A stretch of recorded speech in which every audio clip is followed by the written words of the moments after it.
Why it absolutely sucks to be Toad. He's got a voice that could shatter glass, a body that's 70% mushroom cap, and a job that makes customer service look appealing. Meet Toad, the Mushroom Kingdom's most overworked, underappreciated, and frequently kidnapped resident who somehow convinced everyone he's just a helpful NPC. But peel back that polka-dotted exterior, and you'll find a nightmare of existential dread, workplace exploitation, and being used as a literal meat shield. From his voice that guarantees he'll never be taken seriously to being Princess Peach's decoy in a wig, here's why it absolutely sucks to be Toad. The voice, a biological nightmare. Let's address the obvious. Toad's voice sounds like a chipmunk huffing helium at a birthday party for dogs only they can hear. Can I eat it? Well, then you'll probably explode. Oh, okay. Wait, what?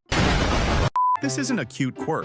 It's a disability that ruins every aspect of his life. Imagine trying to have a serious conversation, but everyone just laughs. Hey, any questions before I go on from here? Great. I really understood that well. That's Toad's entire existence. The worst part? There's no cure. No voice training can fix whatever biological horror is happening in his throat. He's stuck sounding like this forever, doomed to be the punchline in every conversation he attempts. Professional disaster, the thank you job. Speaking of jobs, let's talk about Toad's career. His literal job description is to thank Mario for doing the thing Toad should have done himself. Thank you, Mario, but our princess is in another castle. That's not a job. That's a confession of incompetence with a smile. Imagine your entire career being built around admitting you failed and then redirecting someone else to try harder. That's Toad. He's the middle manager of rescue operations who never actually rescues anyone. And he does this constantly. Peach gets kidnapped more often than people check their phones, and every single time, Toad's there with the same useless information.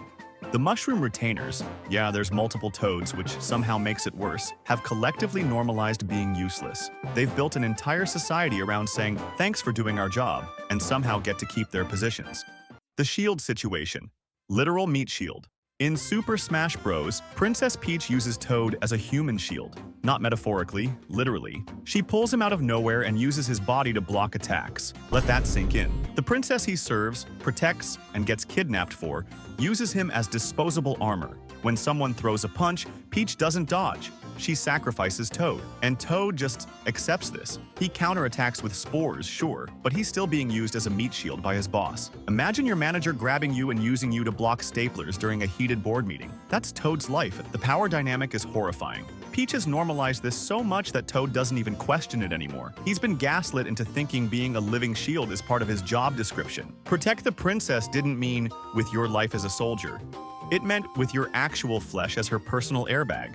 And the worst part? This is in Smash Bros., the fighting game. Meaning Peach is so confident in using Toad as a shield that she brought him to a tournament where getting hit is the entire point. She's not even trying to hide the exploitation anymore. The identity crisis. What even is Toad? Let's get philosophical for a second. What are you doing? You're not the thinker. What is Toad? Is he a person? Is he a sentient mushroom? Is the mushroom cap his head or is it a hat? Nintendo has never clarified, which means Toad doesn't even know what he is. Imagine not knowing if your skull is detachable. Imagine looking in the mirror and genuinely wondering, is this my face or am I wearing something? That's Toad's every morning. He's having an existential crisis that would make Sartre weep. And because there are multiple Toads who look identical, he doesn't even have individuality. He's not the Toad, he's a Toad. He's interchangeable, disposable. A mushroom-shaped cog in a monarchy that treats him like sentient furniture. The Mushroom Kingdom doesn't even bother naming most Toads individually. They're just Toads. That's the Toad experience. No identity, no distinction, just eternal servitude with a smile.